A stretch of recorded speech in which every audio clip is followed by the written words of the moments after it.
pradžios, ko gero galime pradėti. Netikėtas, kiek leidžiu, palaukime, o jie vėluojantis, tai patys ir prisijom žmonės. Tai labas vakaras literatūros mylėtojai. Labai džiaugiuosi šio vakaro, nes pas mus šiandieną svečias mūsų kraštietė, mūsų Garliavietė, Garliavoje gimusi, Garliavoje užaugusi ir mokslus tai, kurios baigusi Garliavoje, bet dabar gyvenanti, kaip aš sakau, už jūrų marių, bet jinai nepatingėjo ir atvyko pas mus pristatyti savo antrą naują knygą. Jų dievai nesusitarė. Tikiuosi, kad šis vakaras bus kaip ir autorė, kad norėjo bus kamerinės, pilnas pokalbių, klausimų, galbūt asmeninių išgyvenimų. Tikrai nepristatinėsiu knygos, nes yra žmonės, kurie ją pristatys, yra pati autorė. Ir pristatau jums autorę Jurdą Vaitkę.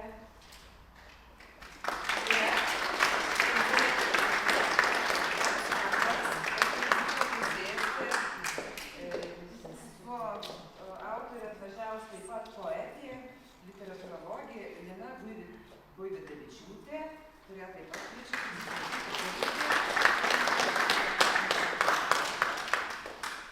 Ir labai džiaugiuosi, kad svečiuose yra pas mus ir Kauno rajono savivaldybės mero Valerijaus Makūno patarėja Inga Daugirtė, kurią ir pakviesiu pradėti pasveikinimo žodžiu šį mūsų gražų renginį.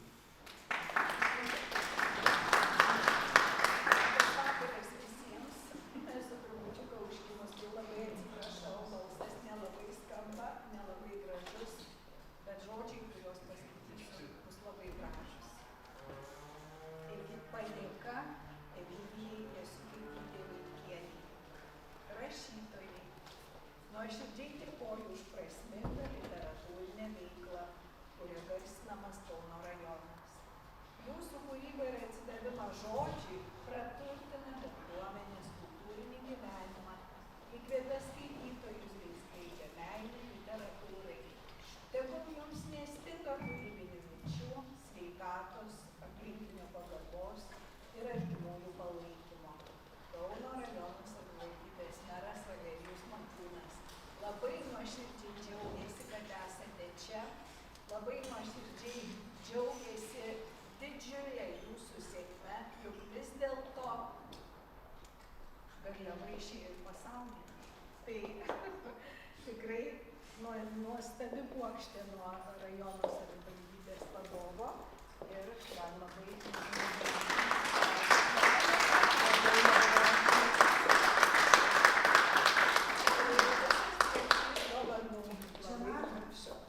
kalbėti, kaip sakau, jau ne vienoje auditorijoje, bet čia yra mano namai.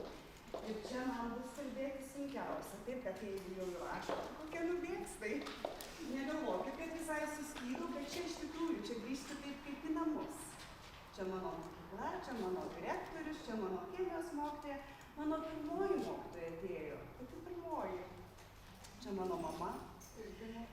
Čia mano kurso draugai, iš Kinijos netgi vienas kurso draugas. Čia taip ypatingai teta iš Vokietijos. Tai tiesiog širdis virpa, tai turbūt virpės ir kai kalbėsiu. Labai labai ačiū.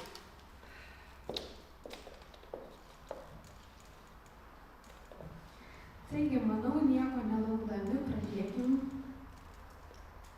Jurdos Vaitkės romanas Jų dievai nesusitarė. Afganistanas ir Airija. Gilios tradicijos, kolektyvinės traumos ir asmeniniai skauduliai. Žodžiai, kuriais skonėjosi. Duvalas, mažas Afganų pasaulis, mikrokosmosas, kuriame vyksta gyvenimas. Pagarba vyresniesiems, ištikimybė, garbė, šeimos nariai, kurių kiekvienas žino savo vietą. Ir vis tik tai, kas uždrausta, maištas, prasiskverbianti gyvastis, hazarų ir puštūnų pasaulis, prie kurio prisiliečiau. Tradicijos ir papročiai, rytai kvepiantys šviežiai kepama duona, smėlis grikšintis burnoje, besisukantis į plaukus, politinė situacija, rusai, talibai ir vietiniai partizanai. Laisvės troškimas, sudėtingumas išlaviruoti, išlikti. emigracijos būtinybė, Europa ir jos laisvamanybė, moteris pasišventusi namams ir šeimai ir moteris, kuri dar ir siekia karjeros, emancipacija, vartojimas, pleišiantys šeimos ryšiai, Adefo ir Marijos pasauliai, panašumai, bendražmogiškumas, meilė ir kultūriniai skirtumai. Ar tiek ir užtenka? Ar tradicijos ir papročiai įsišaknyja iki pat pašaknų? Ar jie gali būti pakeisti? Ar gali nusimesti savo kolektyvinių ir asmeninių traumų nešulį? Pareiga ir troškimai, laisvė ir atsakomybė, stereotipai, aš ir kitas. Įtampa tarp savumo ir svetimumo, darbas su pabėgėliais ypatybės, orumas. Tai itin gilus, filosofinis ir psichologinis romanas, itin žodingas. Tai romanas apie kultūrų susitikimus ir prasilenkimus. Autorė tikrai išmano tai, apie ką rašo. Iš tiesų, tai dabar pasirašiau, kad sklandžiau viskas būtų, bet toks pirmas įspūdis pasiūlė man pristatyti šitą romaną. Aš paskaičiau anotaciją, pasiėmiau knygą, pažiūrėjau temą, kabiną ir galvojau, kaip autorė viską pateiks, ar pakankamai giliai kapstysis. Ir jinai iš tikrųjų kapstėsi labai giliai. Ir ypač skaitydama apie tai, kas man yra svetimybė, tai yra Afganistano pasaulis, žinokit, aš taip panirau į tą pasaulį, į visas detalės, į tą divalą ir, kaip jau sakiau, mikrokosmosas sumažintas, kažkoks pasaulis pasaulyje, į tą šviežiai kepamą duoną, į tai, kas ten labai gražiai ir subtiliai, visko nenoriu išduoti, kas dar neskaitė, bet ten tokių detalių, žinot, kaip yra tokia veikėja ir vat jos pasimato iš kūno ir galvos apdangalų odos lopinėlis. Tai kartais ir pačiam tekste, iš viso teksto autinio pasimato kažkokia detalė ir tu galvoji, aha, čia kažkas nutylėta, kažkas iki galo neatskleista. Ir paskui viskas taip dėliojasi ir pabaigoje tu supranti, kas ir kaip buvo. Tai ypatingai mane sužavėjo Afganistano pasaulio ir Hazarų pasaulio atskleidimas. Ir tikrai ten ir tų žodžių, ir tiek, kiek reikia, jų buvo tų žodžių, svetimų žodžių. Bet tikrai prasmės buvo aiškios, bent jau man. Tai labai gražus tas pasaulis ir daug ten yra gylio ir manau apie viską mes pakalbėsim šiandien. Tai labai džiaugiuosi perskaičiusi šitą knygą. Mano toks pirmas klausimas dar truputį iš toliau, tai yra apie tavo pseudonimą, kūrybinį slapyvardį. Aš skaičiau apie tave, domėjaus ir skaičiau, kad Arne Junda yra baltų deivė, ar čia taip tiesa?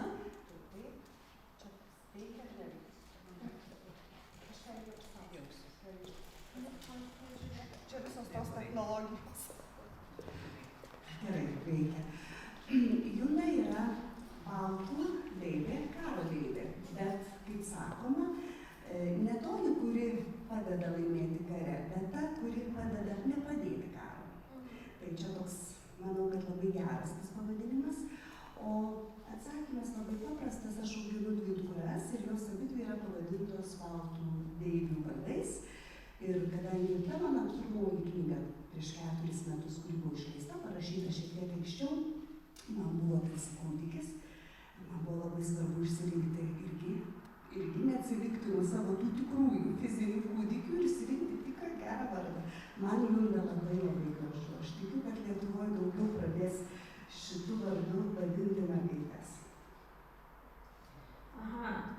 Dabar aš jau imsiu jauti už ragų, kaip sakoma, ir tai yra tavo antras romanas. Taip, tai yra mano antras romanas. Ir tokia gal vienijanti tema, jeigu aš esu teisi, tai yra migracija. Ir tavo asmeninė istorija, gal dar yra žmonių, kurie nežino, kodėl tau tokia svarbi šita tema. Aš manau, kad turbūt čia daugeliui susirinkusių, tai ta tema turbūt visai bus aiški. Aš jau, galima sakyti, 25 metai nebegyvenu Lietuvoje. Buvo labai toksai trumputis intervas, kai aš grįžau į Lietuvą, ištekėjau, gimė mano pirmoji dukra, kuri ten gale sėdė, ir mes vėl išvykom į užsienį. Aš daugiau negu pusę savo gyvenimo gyvenu angliakalbėje aplinkoje, kitoje šalyje. Aš esu svetimas ten, bet aš esu svetimas ir čia. Ir nesinori kalbėti labai sentimentaliai, kadangi šį pirmąjį romaną, kurį rašiau, ačiū Dievui, visi, kas skaitė, pagyrė, kad jis visgi yra nesentimentalus, neverkšlenantis, tiesiog pasakoja išgyvenimus, kurių šiaip paprastai tie, kurie pasiliko, arba tie, kurie, sakykime, išlydėjo, kartais negalvoja. Per knygą, per meną labai daug ką galima pasakyti, nesakant tiesiogiai. Šitoji antroji knyga, sakyčiau, truputėlį jau mažiau turi tų tikrųjų emigracinių patirčių. Sakyčiau, čia labiau mes dabar koncentruojamės į tą dar kitokį emigrantą. Knyga yra apie prieglobsčio prašantį žmogų iš Afganistano. Kaip jis jaučiasi atvykęs į Europą. Kaip jis jaučiasi atvykęs ir įsigijęs dokumentus, nusipirkęs, kaip jį priima, visai kitokį. Tai toji moteris, kuri knygoje taip pat yra, nebuvo labai svarbu, kad ji būtų lietuvė. Nebuvo labai svarbu. Bent ir kitko, turbūt per vidurį knygos žmonės susivokė, kad Marija yra iš Lietuvos. Bet tai nėra svarbu. Tai gali būti Lenkija, ir Latvija, ir Bulgarija, tiesiog europietė krikščionė. Tai nebuvo pats pagrindinis dalykas. Tai bet sakyčiau, kad tema truputį labiau išsiplėtė iš tos mano asmeninės, sakykime, patirties. O tiesa, kad tu pati, tu dėstai anglų kalbą, taip? Ir tu dirbi kartu ir su prieglobsčio prašančiais žmonėmis. Aš oficialiai vadinasi taip, anglų kalbos kaip antros kalbos dėstytoja. Toji, kuri mokina nuo pačio pirmo lygio iki 5 lygio. Mes paskui turim ten daug visokiausių užsiskirstymų lygių, kai žmonės pagaliau išmoksta. Bet kontingentas labai stipriai yra pasikeitęs. Aš tą darbą pradėjau prieš 18 metų. Tai didžioji dalis mano studentų buvo iš Lietuvos, Lenkijos, Latvijos, kartais iš Baltarusijos, kadangi vis dėlto reikia vizų į Airiją atvykti. Ir tik tai apie 15 metus Europa vis dėlto prisipildė kitokių žmonių. Ir toji pati Airija, kur aš gyvenu ir dirbu, ji prisipildė kitokių žmonių. Visas mano kursas, visa mano programa, tą, ką aš dėstau ir kaip dėstau, turėjo stipriai pasikeisti. Suprantat, netgi paprasti tokie dalykai, pajuokavimai, pasikalbėjimai apie kalėdas jau nebegalėjo būti pilnai pamokoje, kadangi pamokoje sėdi, sakykime, 15 musulmonų ir tik tai kokie 2 lenkai, tarkim. Ir kažkaip tu turi juos visus apjungti. Labai daug reikėjo galvoti, ką tu gali pasakyti. Ta savicenzūra buvo labai nelengvas tas darbas iš pradžių buvo. Paskui mes apsipratom, pradėjom, aš manau, kalbu jau dabar apie Airiją, pradėjom galbūt tos žmonės tiesiog priimti natūraliai kaip atvykėlius ir tiek. Tos sąlygos idealios negali būti. Tie žmonės atvyko vis dėlto į svetimą kraštą ir jie turi integruotis. Jie neturi asimiliuoti, iš čia 2 labai skirtingi žodžiai yra. Niekas neprašo, kad jie netektų savo kalbos ir savo švenčių, nes lygiai taip pat ir aš namuose kalbu lietuviškai, mano vaikai kalba lietuviškai, mes švenčiame ir airiškas ir lietuviškas šventes, bet integruotis mes privalom, nes kitaip mes tiesiog neišgyvensime. Tai va čia ta knyga apie tą kaip ir integraciją. Čia labai neilgas periodas pasakojamas, bet aš jau išsiverčiu pabaigų. Labai gerai, labai įdomu tavęs klausytis. O dabar aš irgi taip tiesiai šviesiai gal paklausiu iš pradžių, aptakiai pasakysiu, ką čia taip mandrai užsirašiau, tą įtampą tarp savumo ir svetimumo. O dabar žmonių kalbą išversiu. Žinot, kaip tu ryžaisi šiuolaikinių įtampų pasaulyje kalbėti apie musulmoną, kalbėti apie Afganą ir kaip tu sugebėjai jį perteikti ir ar tau tai buvo labai svarbu ir be rožinių akinių ir neperdėm teisiant juodregiškai, kaip aš mėgstu sakyti. Tai papasakok truputį apie Tefą. knygą rašiau ganėtinai ilgai. Iš tikrųjų, tai kai pabaigiau Emigrantas, aš pradėjau visai kitą romaną, kuris jau dabar yra pabaigtas. Ir pavadinimas jo bus Šelmės. Visai bus kita tematika. Truputėlį atsipalaiduosim, gana jau čia taip rimtai filosofiškai viską žvelgti, bet ten irgi bus filosofijos. O paskui, žinokit, parašiau aš to Šelmio turbūt pusę knygos ir mane nunešė kita ta tema, šita. Taip, tai yra nelengva knyga, labai daug reikėjo persikūnyti. Mano toks yra labai savotiškas rašymas. Aš Linai prieš pat renginį pasakojau, aš nieko neužsirašau. Viskas mano galvoje. Taip vaikštau po mišką. Visada turiu didžiulį šunį, visada, jau 15 metų. Ir tai yra mano didžiausias pagalbininkas. Ir aš tada išvaikštau. Aš žinau, kaip prasidės, kaip baigsis, kaip atrodys mano veikėjas, kur kokioj vietoj ten jau bus ta kulminacija. Bet viskas tik čia. Ir galvoju, tai jeigu čia taip kažkas ne taip labai gerai su ta galva pasidarytų, tai visa struktūra ir nuplaukia, reiktų daugiau užsirašyti kažką tai. Nes didelis nešulys, didelis nešulys. Taip atrodo, taip, reiktų jau baigti čia vaidinti didelę jaunuolę, reiktų jau pradėti užsirašyti. Aš juokauju, prašiau ir savo dukterų, sakiau, man per gimtadienį padovanokit užrašų knygelę, laikas pasižiūrėti. Tai yra, žinokit, man asmeniškai, tas visas rašymas kaip aktorius, kad aš įsivaizduoju, turi įeiti vaidmenį. Ne kiekvieną dieną tu gali rašyti, tarkim, apie Atefą. Ir ne kiekvieną dieną aš galėjau rašyti apie Mariją. Tai čia toks, žinokit, pasirengimas, pasiruošimas, kažkoks virsmas vidinis, labai toks rimtas. Net nežinau, man atrodo, žmonės panašiai turėtų jaustis giliai įbridę į meditaciją. Ir tada tu jauti, kad tas veikėjas jau tau kvėpuoja į sprandą. Ir tu gali tada užrašyti. Bet tai būna neatsikeis, tai kiekvieną dieną. Jeigu tu galėtum tai daryti kiekvieną dieną, romanų per metus galėtum parašyti 4. Tai yra toks nelengvas tas būdas to rašančio, nes net pasakoji, įsijauti. Bandai pajausti, tikrai. Tai man buvo labai smagu, aišku, jūs taip pat skaitysite knygą. Ar man pavyko perteikti tą asmenį, vyrą, dar kitos tautos, jo mąstymą, jo jausmus. Ten toj knygoje jo nereikia gailėtis, jis ten labai tvirtas ir labai šaunus, bet vis tiek tam tikrą užuojautą, tam tikrais momentais ten pajunti žmogišką. Tai vat taip aš ir rašau. Aš tai norėjau tau paantrinti, kad išvaikščiot ir kad vaikščiant gerų minčių ateina, tai aš irgi tam pritariu. Ir žiūrėk, aš tai jau užsirašinėjau, tai gal tau lengviau būtų. Tikrai.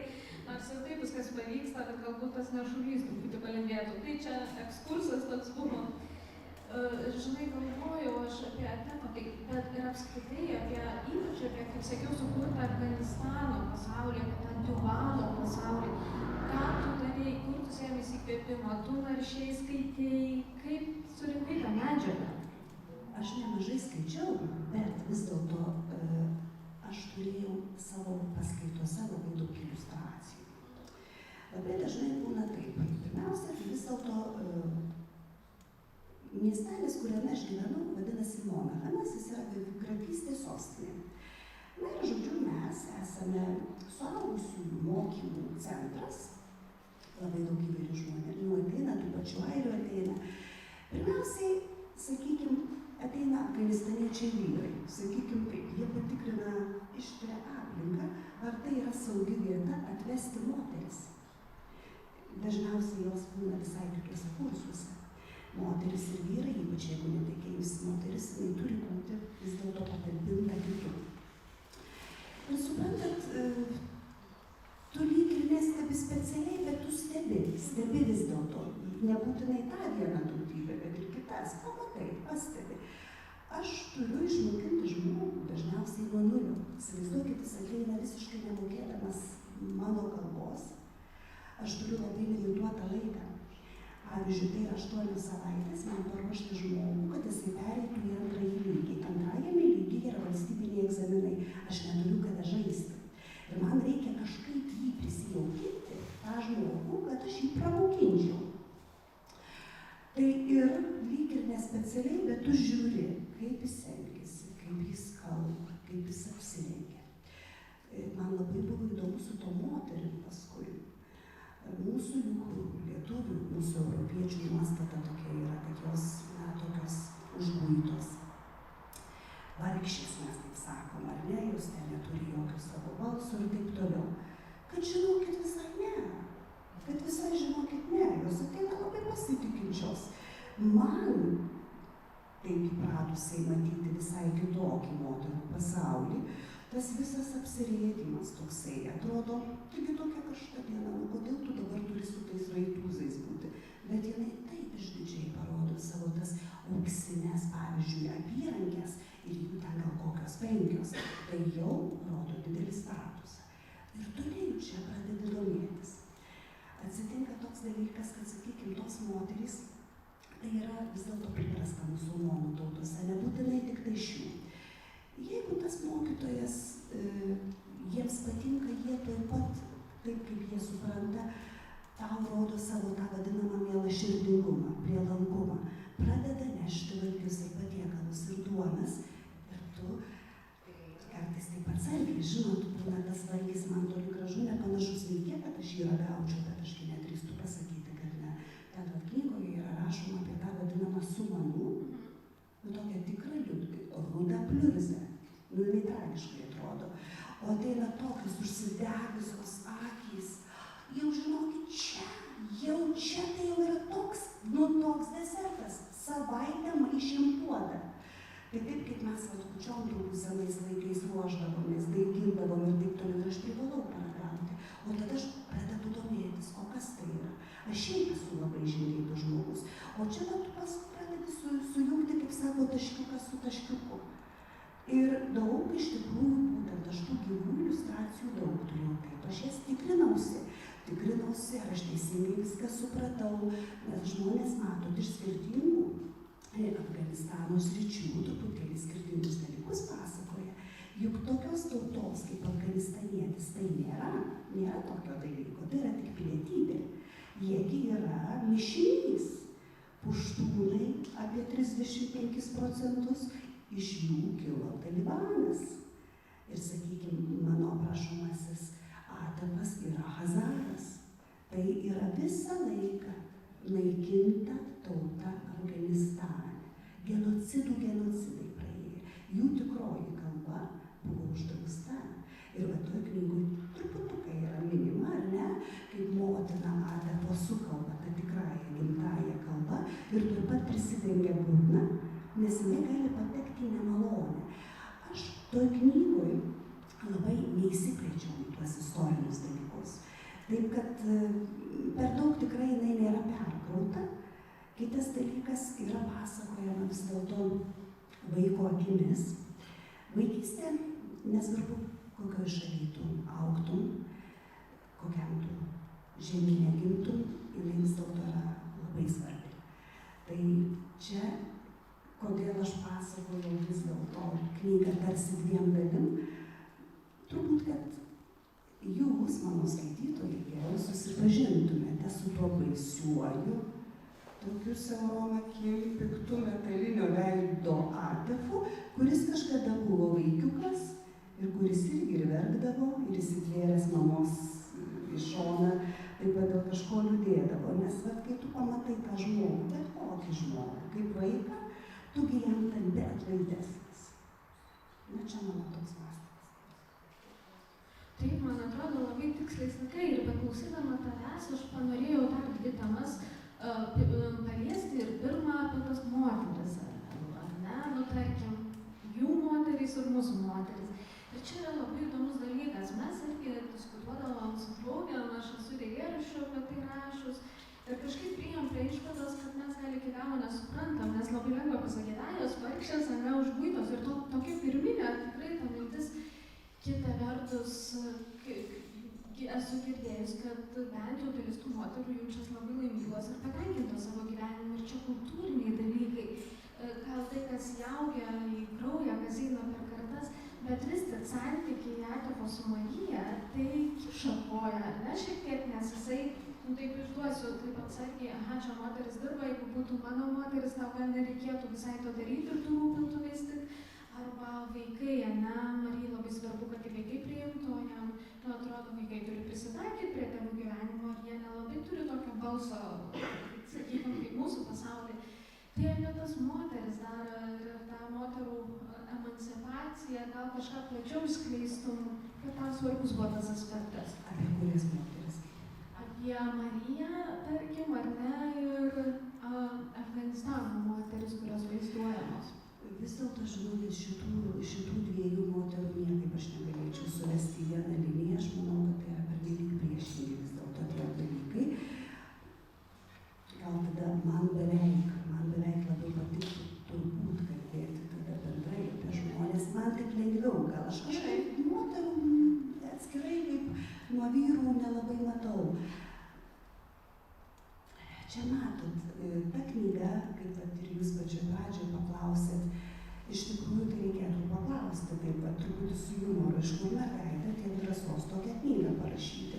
Mane šitai paklausė mūsų labai puikus ambasadorius Airijoje, kuris taip pat yra baigęs filosofiją ir istoriją, ir sako, tai yra labai drąsi knyga ir parašyta labai vyriškai, čia tokių bevirkavimų. Taip, tai tikrai nelabai taip paprasta daug ką teikti, ar ne? Dabar žiūrėkit, pačioj pradžioj Jatofo tam tikri tokie pastebėjimai apie europietes. Štai kaip jūs ir klausėt apie moteris. Ne tokie jau ir geri, ar ne? Ir žinot ką, ne taip toli tiesos. Ir, pavyzdžiui, ateina tie vyrukai į mano pamokas, ir siriečiai, ir iš Bangladešo, ir Pakistano. Ir jie sako, nueini į naktinį klubą Airijoje ir visko gauni, ko tik nori. Ir kaip taip. Tada yra ir kitokių, ir tokių, ir kitokių, ar ne? Ir negali labai pykti, kad paskui tas musulmonas žvelgia į mus taip savo, ar ne? Tai kokios čia mamos? Tai kaip čia tie vaikai, sako, su uniformom laksto iki 6 vakaro, dar nemaitinti? O kodėl tie piemenys visi stovi palei kokius nors kioskus, rūko cigaretę, o mergaitės apnuogintais pilvais? Ir jie, kai išmoksta kalbėti, jie manęs to paklausia. Ir tada aš be abejo šito nematau, aš gyvenu čia. Aš truputėlį ragavau jau, kaip sakau, ir tos Amerikos, kuri man buvo labai didelis kultūrinis šokas 2000-aisiais, nes dar nebuvom net Europos Sąjunga ir man irgi daug kas atrodė per laisvą. Tai aš galiu įsivaizduoti, kaip tiem atvykėliam tikrai ta Europa atrodo, na, per laisva. Ir kai kurie dalykai nėra visai netiesa. Tai vat ir vėlgi.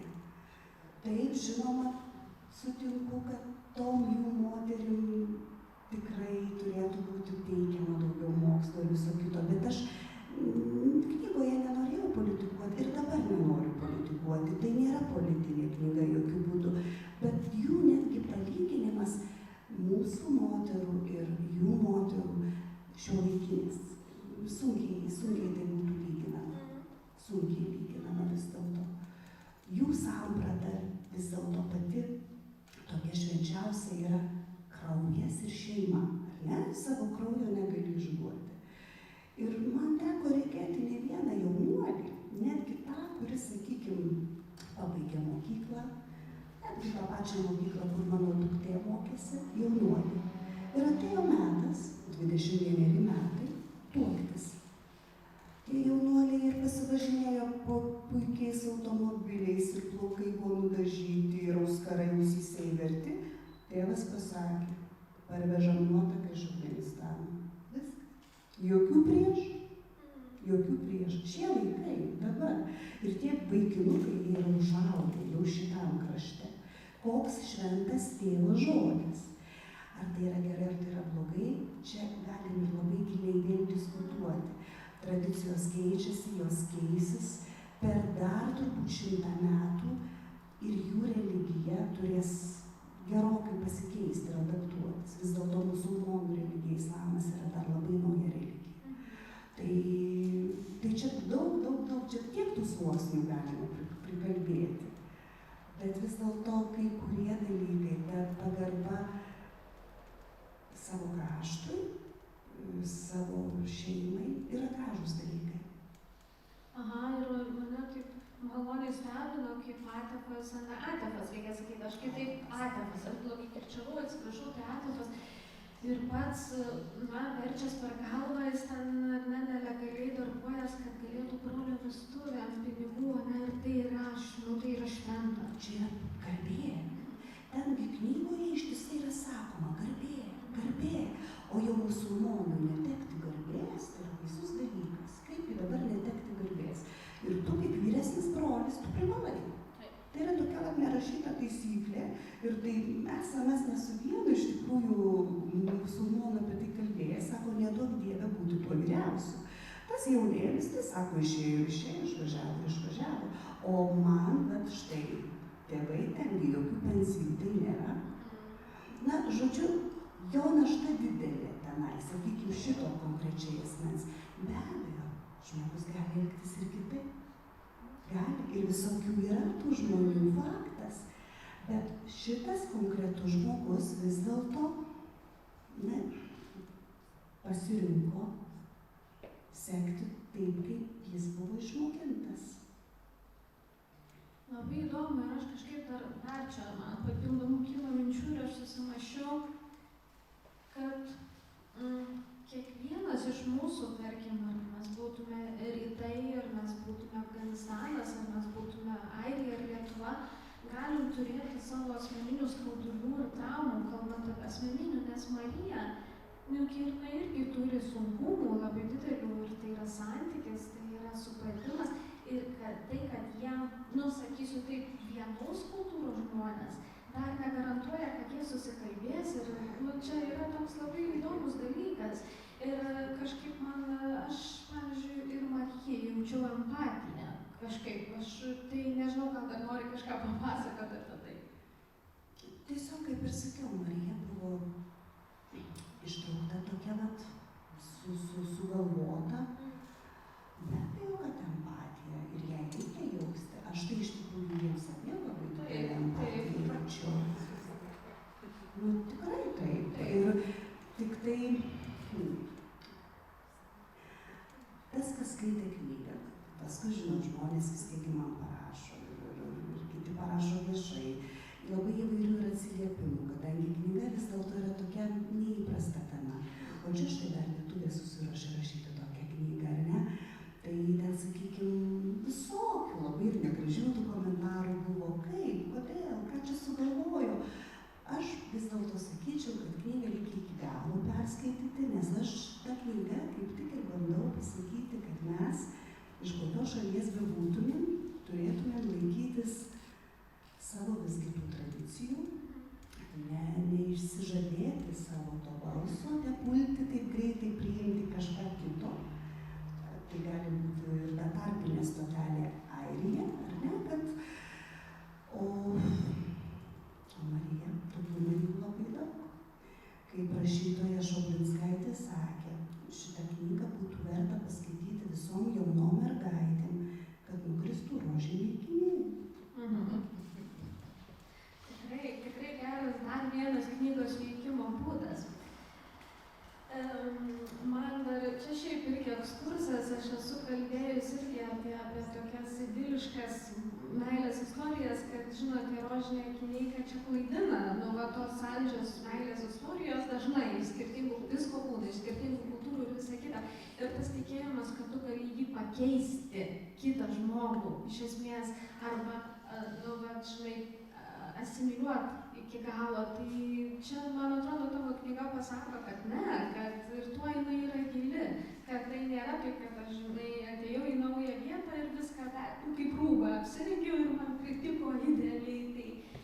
Tai man atrodo, čia svarbus momentas ir, dar galvojau apie kitą svarbų momentą, apie istoriją, nes dar su tavim susirašėm, kad tai yra svarbu ir talibai, paskui rusai, partizanai mūsų, ne, galbūt būtų partizanų atitikmuo.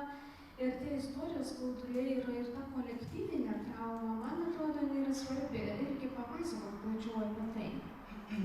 Čia šioje knygoje, kaip ir pirmai minėjau, yra tarsi iš dviejų dalių parašyta. Tas vaiko akimis Atefo, mažučio, augančio šalia Hindukušo kalnų, Hazaro, pasakojimas toks labai lėtas. Aš šiaip esu žmogus gyvenime labai greitas, tai man reikėjo labai save sustabdyti, sulėtinti. Aš ką darau labai greitai. Toks mano energijos pliūpsnis yra. Bet čia aš vien aprašydama, įsivaizduodama tuos visus vaizdus, tai buvo toks įdomus, man pačiai įdomi patirtis. Tie metai, kuriuos prisimena Atefas, kurie buvo labai ryškus jo gyvenime, vyksta būtent tais metais, 79-aisiais, kai į Afganistaną įžengė sovietų armija. Ir jis stebi, kas čia vyksta, kodėl mama slepia maistą, kodėl senelis užkala langus, kur išeina tėvas, kodėl išeina tėvas į kalnus. Įsivėjęs ten kokią riekelę tos duonos, žodžiu, vyksta susipriešinimas. Daug vyrų palieka Duvalus, lipa Hindukušo kalnus. Mes juk ir žinom, kad per 10 metų sovietai, rusai neįveikė Afganistano. Tiesą sakant, Afganistano niekas niekada neįveikė. Nei britai, nei amerikiečiai, niekas niekada dar nepavyko to padaryti. Ir pagarba tai tautai, iš tikrųjų pagarba tai tautai, be abejo, geografinė padėtis yra palanki tam, kadangi tie kalnai, netaip jau ten ir paprasta juos visus iš tų kalnų išrūkinti. Tai ten tie 79 metai, bet yra pasakojami. Be abejo, verčiamos mečetės. Mečetėse įrengiami sandėliai, grūdai visokie pilami. Žmonės negali be abejo ir vėlgi nieko apie religiją kalbėti. Atefo senelis yra šventikas. Ir jis labai kaip. Suprantat, tai čia šita vieta, aš manau, yra ganėtinai artima mums, Lietuvai kaip tautai. Mes taip pat turėjome partizaninį karą ir mes taip pat bažnyčiose buvo religija bet kokiu pavidalu. Visose šalyse sovietai bandė išnaikinti, atmintį išnaikinti. Tai va. Tai čia tie metai būtent apie tai yra ir rašoma. Taip, ir žinok, man ta pati mintis, aš kažkaip galėjau geriau empatizuoti su Atefu būtent per tą istorinį momentą, nes aš prisiminiau, kaip močiutės dvynė sesuo buvo ryšininkė, kaip močiutė pasakojo apie bunkerius ir kaip tam plotkelę dalino kūčių išvakarėse ir kunigas slapta ėjo. Tai netapatinau, kad tai tą pačios istorijos, bet tas artimumas, taip, aš galėjau suprasti tą vaiką, ypač kuriam nieko šiaip neaiškina. Kad jisai mato ir jis supranta, kad kažkas ne taip. Vaikai vis tiek viską mato. Tai man atrodo, tas tikrai labai svarbus momentas ir kartais aš gal taip naiviai pasakysiu, bet man atrodė, kad iš dalies Marija ir Atefas, Marija kažką atpažino jame, kad ir savai kultūriškai, nors jie yra labai skirtingi, bet ir tas momentas, pažiūri į akis ir tarsi atpažįsti, bet tu irgi turi kolektyvinį nešulį tokį. Tai man tas buvo gražu.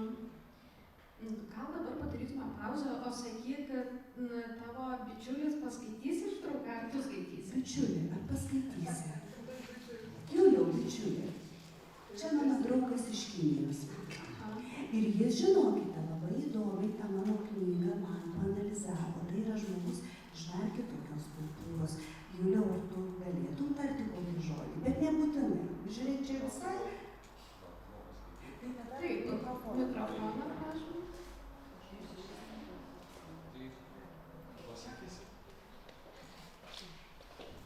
Čia bus truputuką apie moterų santykius tenai, Duvalė. Ir apie duoną.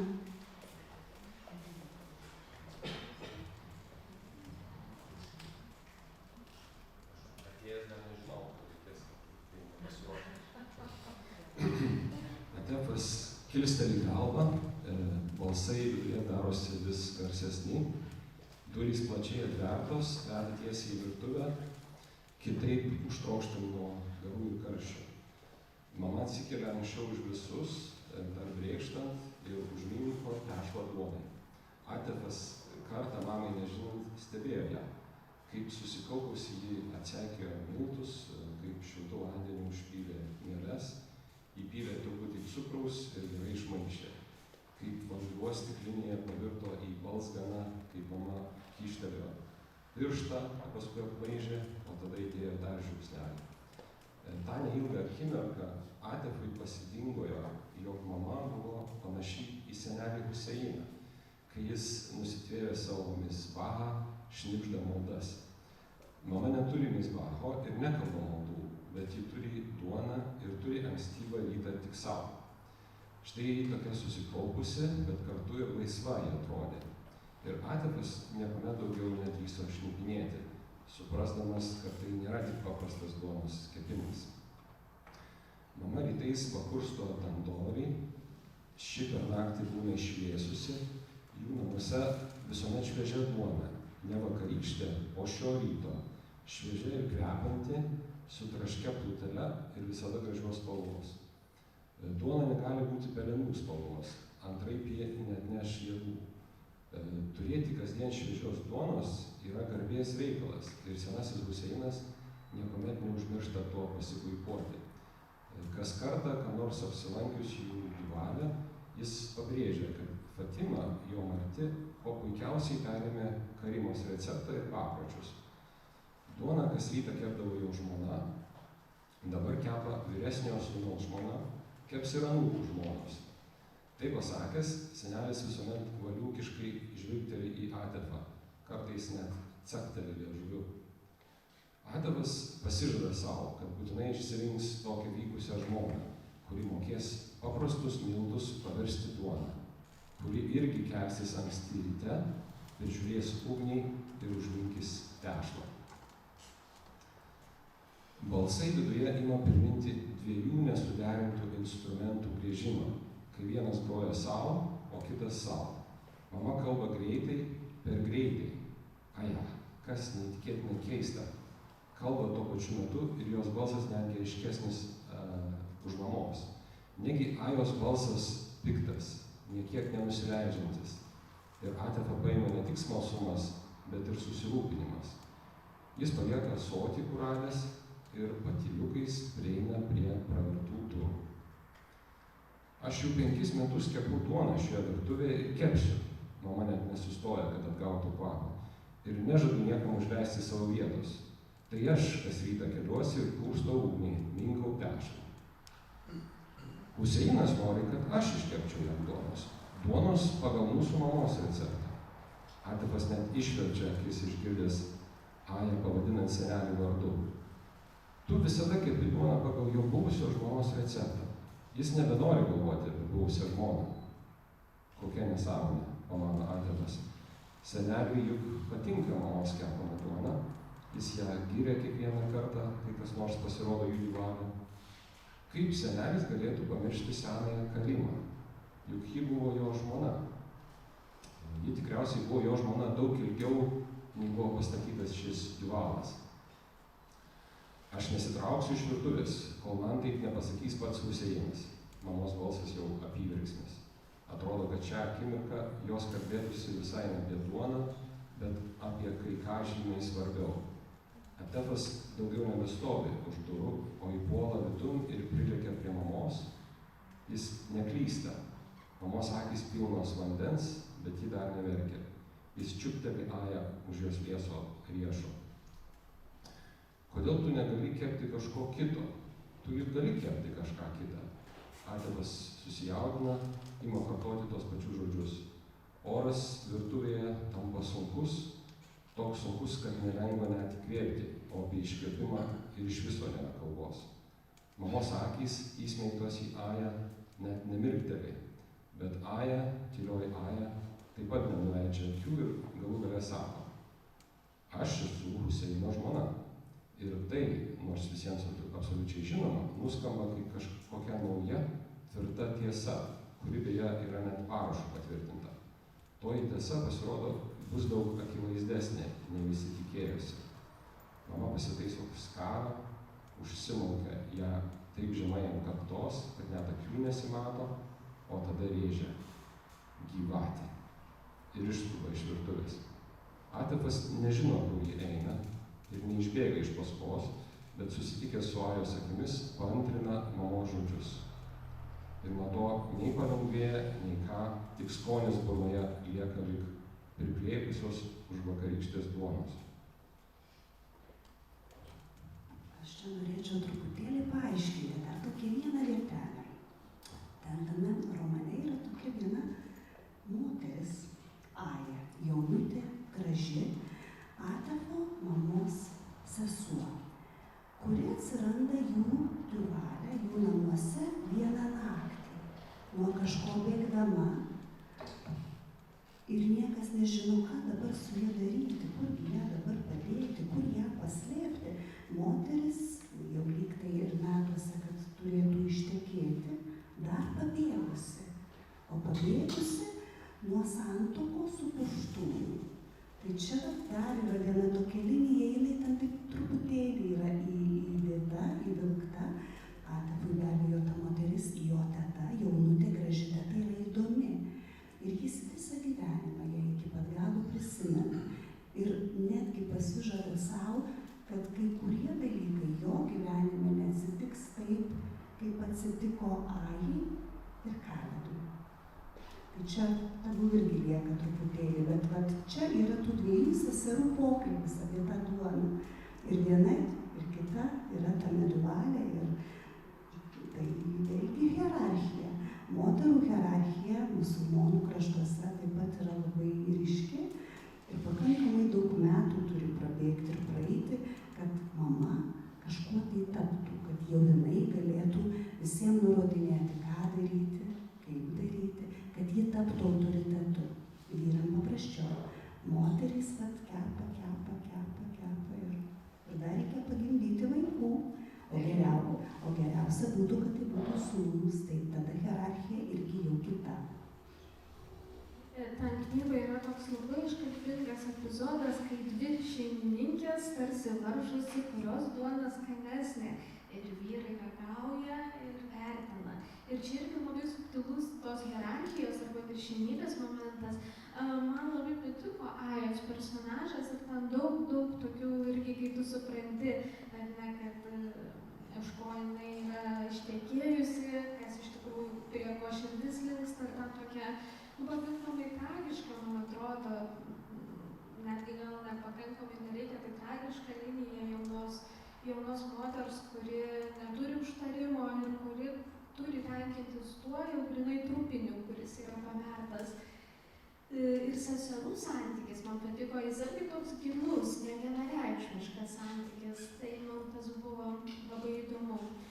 Gal tavo bičiulis dar norėtų žodį tarti, čia mes susikalbėjom, neprivaloma, bet jeigu norit. Aš tai manau, kad gal tiesiog bet kas norėtų ko nors paklausti. Prašom, Pastebėti, paklausti. Gal kažkas kažkokių sąsajų su Afganistanu turite? Gal kas nors, kieno nors brolis ar dėdė tarnavo Afganistane, galigi būti.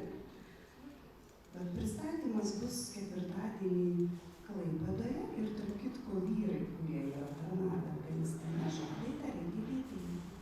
Tai čia bus dar kitoks pasakojimas, bus kietas pasakojimas. O aš prisidirbsiu. Iš kur mergaitė kiek drąsos? O jeigu dabar kalbama, taip, dar atsiprašau, gal tikrai kažkas nori pastebėti, paklausti. Drąsiai jauskitės, duosiu mikrofoną, nenorit, nereik mikrofono, kaip jaučiatės? O jūs pati toje egzotiniai šalyje esat buvusi? Ne.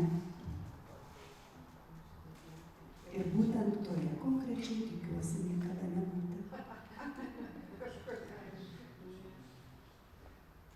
Teko ir bendražmogiška patirtim remtis ir šaltiniais, ar ne, kad sukurtum autentišką. O ilgai nesaisi to informacijoje, kol viską sulipdėjai. nepasakyčiau, kad taip labai ilgai, bet taip, išklausiau daug visokiausių studijų, daug ką perskaičiau, man labai buvo įdomus pats būtent afganistaniečių, vėlgi kaip jie interpretuoja islamą, juk jie taip pat turi dvi atšakas, skirtingas atšakas, sunni ir šie, ir sunitai tai yra tie, kurie labai myli Talibaną. Čia tas Talibanas taip pat yra knygoje minimas. 2001 metais buvo tikimasi, kad jisai tarsi iš to šalies buvo išgarintas. Man kaip tik tą dieną, kai įvykis rugsėjo 11-osios buvo Amerikoje, man kaip tik tą dieną teko skristi iš Amerikos į Lietuvą. Ir kai aš jau nusileidau, viskas buvo atsitikę. Čia buvo tas dalykas. Ir tada ilgą laiką buvo neįmanoma parskristi atgal. O aš turėjau parskristi ir teko man truputėlį ilgiau užsilikti atostogų. Tai buvo tas metas. Bet kaip patys afganistaniečiai pasakoja, talibai niekada iš to krašto neišėjo. Jie tiesiog nusiskuto barzdas, nusiėmė savo tos turbanus, jie išvertė skūrą, bet jie liko ten. Ir daugelis netgi įsidarbino į amerikiečių įstaigas ir taip toliau. Kai 21 metais vėl įvyko perversmas, man buvo labai įdomu paklausti savo studentų, tarp kitko daug vyrų afganistaniečių. Tuose kursuose yra ir baigusių mokslus. Ne tik tai, kad atvažiuoja beraščiai žmonės iš kokio nors tolimo Tuvalo, vyksta ir mokytų žmonių ir netgi dirbusių ganėtinai ypatingus darbus. Žinot, vis dėlto buvo turbūt 50-50, buvo labai daug žmonių, afganistaniečių, kas džiaugiasi, kad amerikiečiai yra išvyti ir kad Talibanas atėjo. Man tai buvo niekaip nesuvokiama. Aš taip net perklausdavau. O pasirodo, sunku, žinokit, afganistanietį papirkti. Čia aš ir knygoje rašau, jis mielai paima tą vadinamą bakšišą, jis mielai paima viską, bet jis parodo eiti kitą pusę. Jie nenori svetimtaučių, jie nenori nei rusų, nei amerikiečių, nei britų, jie nenori, kad kažkas jų šaliai tryptų. Tu esi iš kitur. Jis priverstas tau šypsotis. Bet netgi, sakykime, vienas mano studentas sako, amerikiečiai, kai atvyko į Afganistaną, jie į visas tokias ypatingesnės įstaigas sustatė savo žmonės. O mūsiškai, taigi visi liko tik tais, visai pavaldinukais. Aš tai dabar sako, pagaliau mano brolis gali ten būti kažkokios tai įstaigos, ten kažkuo, inžinierius ar daktaras. Juk ten taip pat yra visko, ta šalis yra labai didelė. Tik, aš čia aprašiau tą ne patį šviesiausią kampelį, sakykime. Ne tų mokytų žmonių, paprastų žmonių. O žinai, beklausant tavęs prisimenus blogai žymę rugsėjo 11-ąją, man tas klausimas, tu esi minėjusi, kad tavo knygą sutiko nevienareikšmiškai ir buvo visokių tokių nuomonių. Ar manai, kad tas požiūris į būtent musulmonus lėmė tokį nevienareikšmišką knygos vertinimą? Ką tu čia tame rašai apie juos, tai jie čia tokie, bet iš tikrųjų tai, yra visai ir tie patys žmonės, tai yra visokie. Aš nesiimu šią knygą jų nei išteisinti, nei smerkti. Pirmiausia, tai yra grožinės literatūros kūrinys. Man buvo labai svarbu, kiek jis meniškas, kiek man pavyko, ar man pavyko perteikti. Tai čia yra pirmas dalykas. Aš tikrai nenoriu skelbti, kad Europa turėtų dabar išskėstom rankom sutikti kiekvieną musulmoną. Tikrai ne. Čia ne apie tai, ne apie politiką visai. Aš žinau, kas vyksta Europoje. Aš taip pat seku įvykius, aš matau ir kas vyksta Airijoje, tai ta knyga tikrai nėra išteisinamoji knyga. Tai tiesiog yra grožinės literatūros kūrinys ir man norėjosi labiausiai parodyti mąstymo skirtumus. Krikščionio, sakykime, ir islamą išpažįstančio žmogaus. Tai buvo mano pati pagrindinė misija. Aš taip norėjau, kad tai pavyktų. O be abejo, kad žmonės, kaip aš ir sakiau, įvairiai. Šita knyga netaip labai lengvai ir atėjo, kaip sakiau, prieš ateinant čia į šitą salę.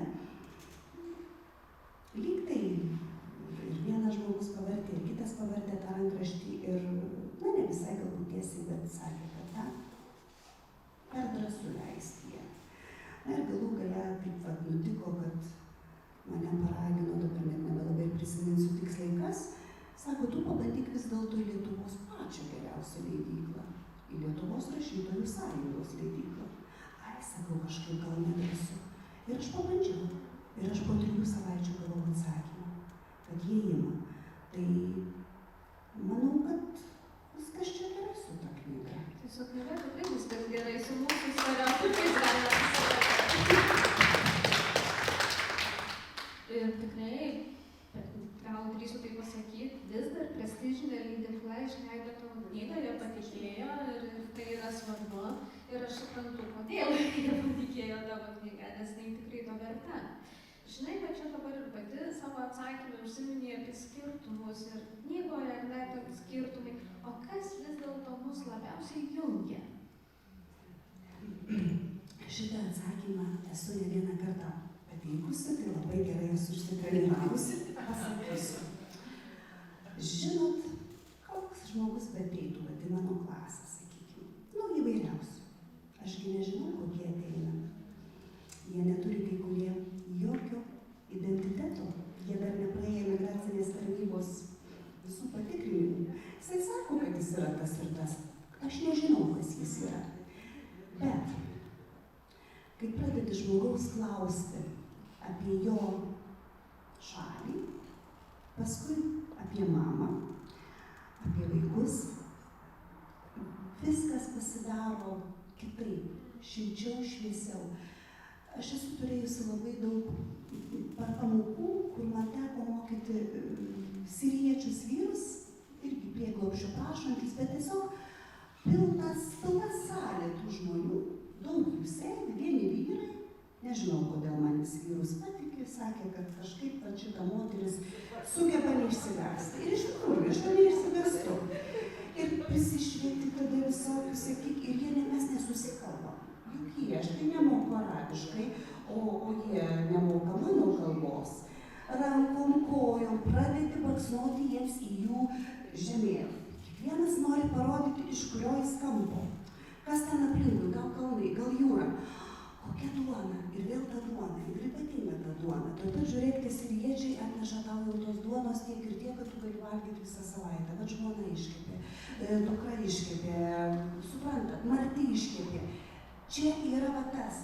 Mes visi ieškom labai, iš tikrųjų, nieko tokio daug ir ypatingo. Mes ieškom saugumo. Sau ir savo šeimai.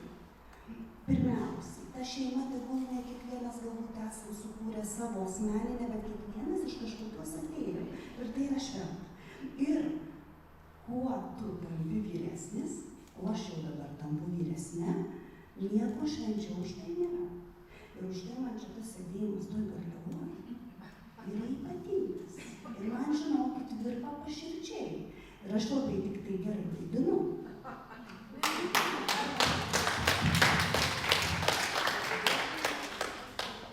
O aš dar paklausiu, aš vis šakinėjau, žinai, apie pavadinimą. Kaip jisai atėjo, galvojau, aš apie jį galvojau, papasakok. Aš nežinau, man Lina labai kažkaip lengvai gaunasi su pavadinimais ir su pravardėm. Jeigu aš ką nors gyvenime priklijavau pravardę, tai ant amžių užmiršti. Tikrai taip. Ir vat su tuo pavadinimu kažkaip taip. Aš jį tikrai labai greitai sugalvoju. Paskui, žinot, ateina tas laikas, kai jau reikia ten viršelį rinktis. Ir ten tau atsiunčia vienokį pasiūlymą, kitokį pasiūlymą. Paskui tu pradedi galvoti, ai, tai gal kažkaip tą pavadinimą kitaip. Ne, pirmas būna geriausias. Ir nėra ten ko galvoti. Taip, tas pats geriausias. Aš ten buvau paskui dar, gal taip, gal anaip, gal trečiai. Nėra ten ko galvoti. Tas vat kažkaip tai intuicija, aš taip manau. Aš taip galvoju. Manau, kad jinai gerai suveikia. Ir dar, žinai, labai norėjau pakalbėti apie tavo romano kalbą. Jinai labai vaizdinga, kaip ir sakiau, skonėjausi žodžiais. Ir iš kur tas toks geras tavo kalbos jausmas? Jau dabar, tai Jasukaitinė turės tarp žodžių. Iš tikrųjų, tai taip, aš be abejo esu dėkinga savo mamai. Štai čia sėdi, mano lietuvių kalbos mokytoja. Mūsų namuose buvo labai kažkokia gyva kalba. kurios jau dabar 8 metai, turbūt nebėra. Ir kažkaip gyvai kalbėdavo, jinai labai daug ką žemaitiškai kalbėdavo, nors visą laiką mes čia gyvenom Karliavoj. Daug tų pasakojimų buvo, ir matot, yra toksai dalykas.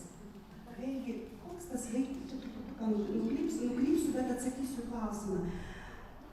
Nesvarbu, kur, kokioj šaly gimtų vėlgi vaikas, vaikui yra labai įdomu istorijos. Papasakot. Tai vad mano močiutė visada turėjo laiko papasakot apie partizanus, kaip atėjo rusas, kaip buvo Sibire, kaip sutikai senelį, o kaip paskui senelis ten, kas ten dar sutiko, tokie dalykai, kaip kokiu laikotarpiu. Ir aš kaip pasakas būdavo, klausau. Močiutė vėl apie čigoną papasako. Arba šį vakarą, dabar apie tą, kaip tu tenai lipai, nukritai ir kaip tu ant arklių joji. Nes tų arklių ten jie daug turėjo, judinėdavo.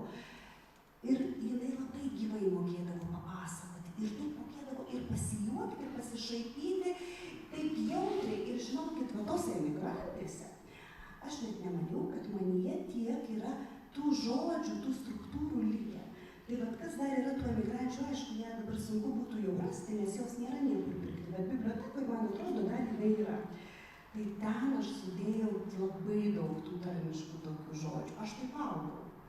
Ir man buvo keista, paskui, sakykime, aš aišku, jau paskui sukūriau savo šeimą ir atėjau truputėlį, mes su Vaitkum jau labai skirtingi žmonės, ten žmonės tiek daug nesikalbėdavo, o man labai tas svarbus buvo ir yra pasikalbėti.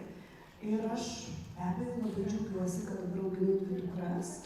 Ir žinokit, iš tikrųjų taip, ir viena po vieną pažastim, kita po kita pažastim, ir mes vis tiek labai daug pasikalbam. Aš žinau, kad aišku dabar tam gali ne viskas patikti, ką aš sakau, ir tai natūralu, ir tai yra paauglystės, jaunystės ir visa kita, bet kada nors tai bus vertybė. Tai pasakojimai, dalinimaisi, apkabinimai. Tai vat iš ten turbūt ir yra tarp mano lietuvių kalba. Žinau, kaip rezonuoja, nes man močiutė irgi pasakodavo ir apie partizanus, ir mokėjo mintinai 33 pasakas, ir man kai konserdavo. Tai man atrodo, kad rašytojai labai gerai dirba, sirpti, ne, labai gerai prisirpti gerą dirvą, labai gražu, kad kalbėsi su dukrom. Man atrodo, tikrai vertins ir pamatys, o kas tavo pačią įkvepia rašyti ir gyventi?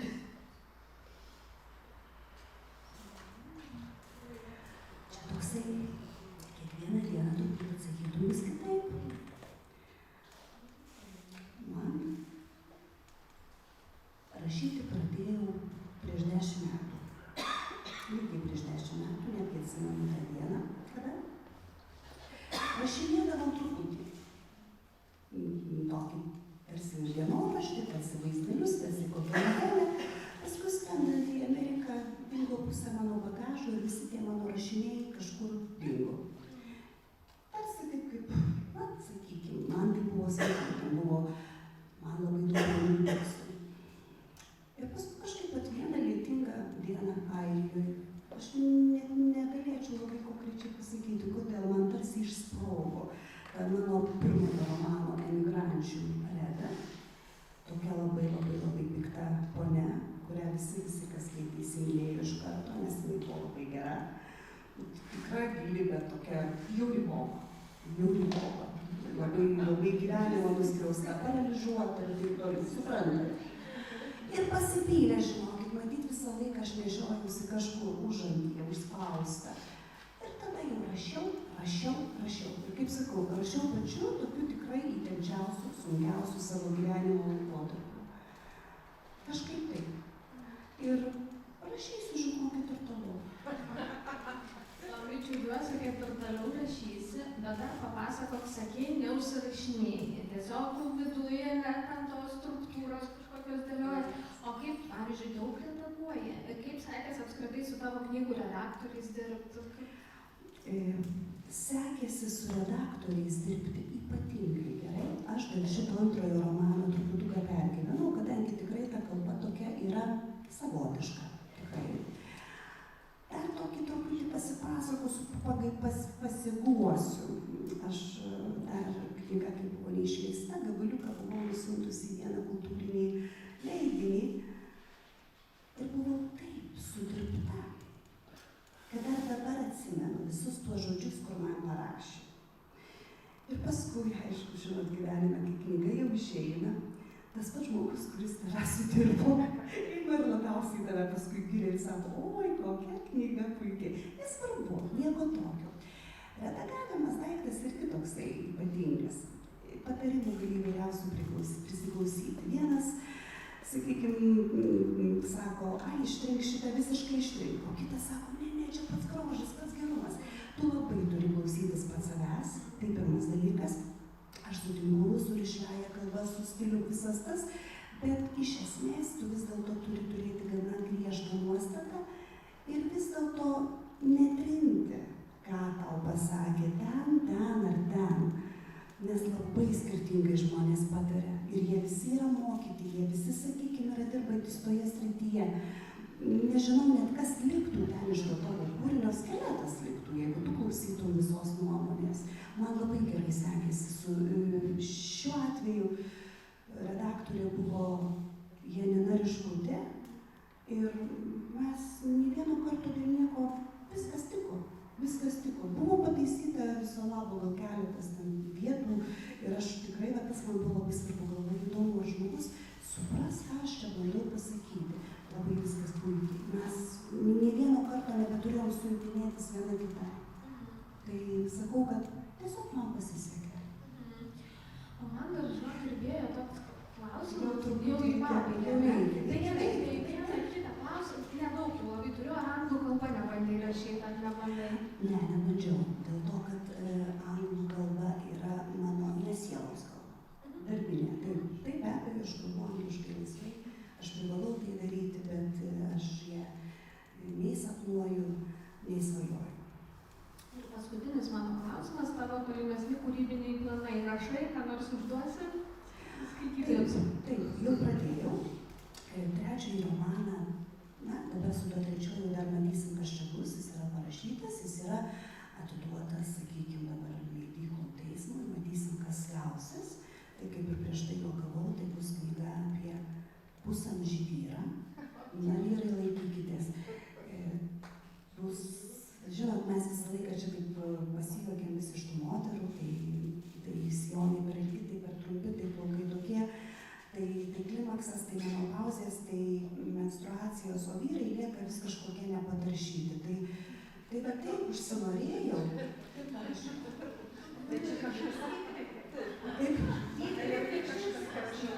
Oi, tai įkvėpimo, žinokit, kai esi tas žmogus, kuris kvėpuoja, tai tik įkvėpia ir įkvėpia. Viskas, užtenka. Gana, žmonės pavargo. Labai ačiū, dar bus žodis, aš tik savo ruoštų labai visiems padėkosiu. Ir žinoma, apie knygas prašom įsigyti ir autorės pasirašys ir prašom prieiti prie autorės, nesidrovėt, pasidžiaugt, pagirt, nes puikiai žinau, kaip rašytojui tai svarbu. Ačiū Jums. Knygos tai atkeliavo iš leidyklos, iš sąjungos. Tai dabar galvoju, gal mano dukra, gal tu gerai ten, nes aš paskui turėsiu netgi atiduoti leidyklai visus tos pinigėlius rytoj Vilnių ir nuvežti. Knygas čia sudėjo, jeigu kas. Renginio pradžioje iš tikrųjų labai daug buvo iškilusių klausimų, man buvo tikrai paklausiu, pakalbėsim, bet jūsų nuostabaus pokalbio metu visus atsakymus išgirdau. Klausimų nebeliko, jūsų klausytume, turbūt sutinka visi su tuo, jūsų pokalbis nuostabus. Ir kaip pati Junta apie save sakė, mano mintys skrieja dviejomis greitkelio eilėmis, ar ne? Kažkur skaičiau kažką panašaus. Iš tikrųjų, jos taip ir skrieja, bet mes klausytume, dėja laikas ribotas. Ir kiek žinau, dar Inga daug ir norėtų, nes jinai labai skuba pasakyti kažką. Aš iš tikrųjų tokią labai šviesią refleksiją manyčiau. Mes čia sėdėjom dabar ir klausėm tokio labai šilto, nuostabaus pokalbio, kuriame atvėrė labai gilios prasmės. Ir man pirmiausia, tai tokia viena frazė. Egidija sako, aš sėdžiu ir rašau tą pirmą romaną. Įsivaizduojat, Garliaviškė sėdi, rašo romaną. Mes Garliavoj turim romanistą. Žmogų,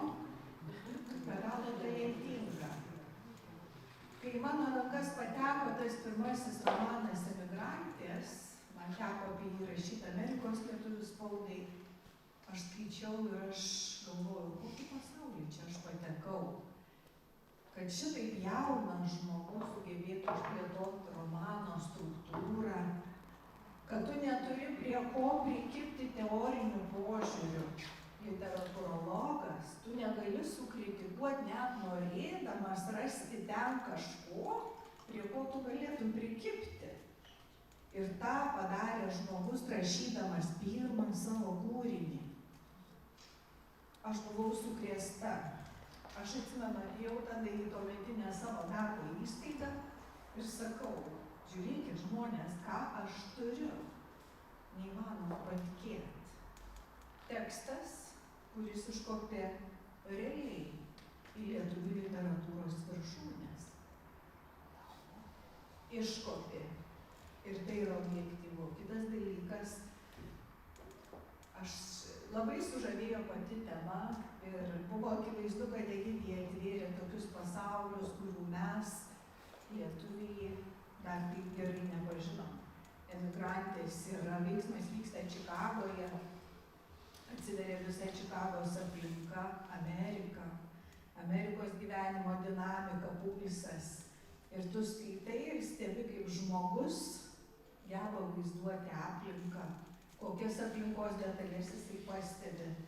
Tu skaitai ir stebiesi, kaip jaunas žmogus kuria personažo charakterį, skirtingus personažus, kaip juos vienas su kitu supriešina, kaip išgauna supriešindamas tame tekste vidinį konfliktą. Ir tu tuo konfliktu užsidegi ir galvoji, kaip kas bus toliau, ir skaitai.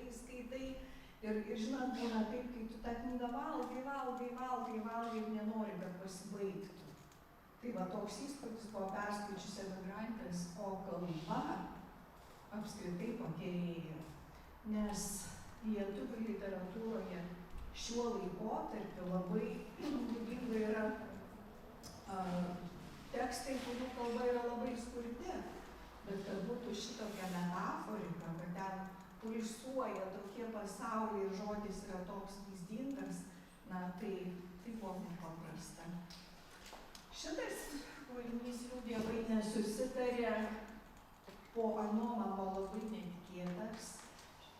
Jis vėl privertė suklusti, krūptelti kažkaip ir galvoti, kaip Egidija geba iš vieno pasaulio persikelti į kažkokį kitą ir taip, žinot, paprastai rašytojai visada dėsningai eina nuo vieno kalniuko prie kito, o ten vienoks pasaulis, čia visai kitoks. Ir tada vėl stebi, kaip į jį įsikūnyta, jinai dabar matot, kiek daug čia visko atvėrė, kokių prasmių ir kiek gyvenimo atspalvių yra, ir kaip perteikė tuos atspalvius, kiek daug visko pasakė. Ta gali tik tai labai talentingas žmogus. Ir mes tikrai visi turim kuo pasidžiaugti, kad iš mūsų krašto išėjo toks rašytoja,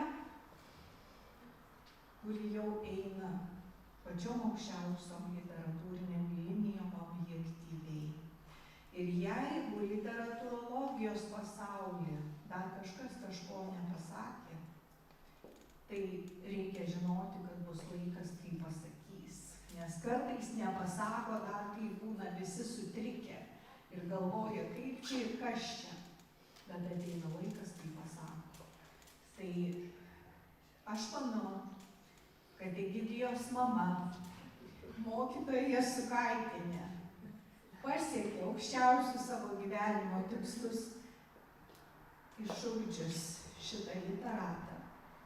Kad mama yra labai laiminga ir aš labai žemai lenkiuosi šitai mamai, kad išugdyta ne tik tiek daug nuostabių mokinių Garliavoj, bet ir išaugintas toks mūsų krašto žmogus, mamos kraujas. O Egidijai pačių aukščiausių literatūrinių perspektyvų, labai didelio tikėjimo savim, jo jai netrūksta. Mes lauksime kitų tekstų. Ir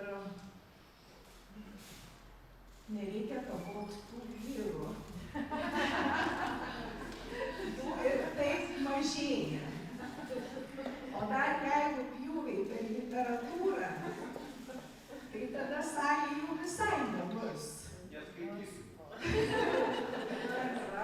Čia yra jumoras, bet iš tikrųjų personažai vyrai yra silpnesni negu moterys. Aš taip pajutau, taip kad ir įdėti Gulėjas romanai apie grakščias, gražias, kilnes, šviesias, tokias kaip bus mano knyga apie bitę. Gerai? Viskas.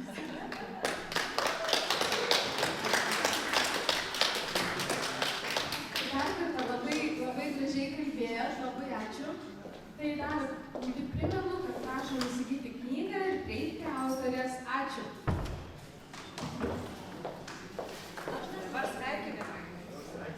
Aš dar norėčiau nuo bibliotekos direktorės padėką išreikšti, kad jūs pas mane apsilankėte. Džiaugiuosi, kad ne pirmą, antrą kartą ir tikiuosi, kad su kitom knygom lygiai taip pat pas mumi lankysitės ir pristatinėsit. Ačiū jums. Sėkmės.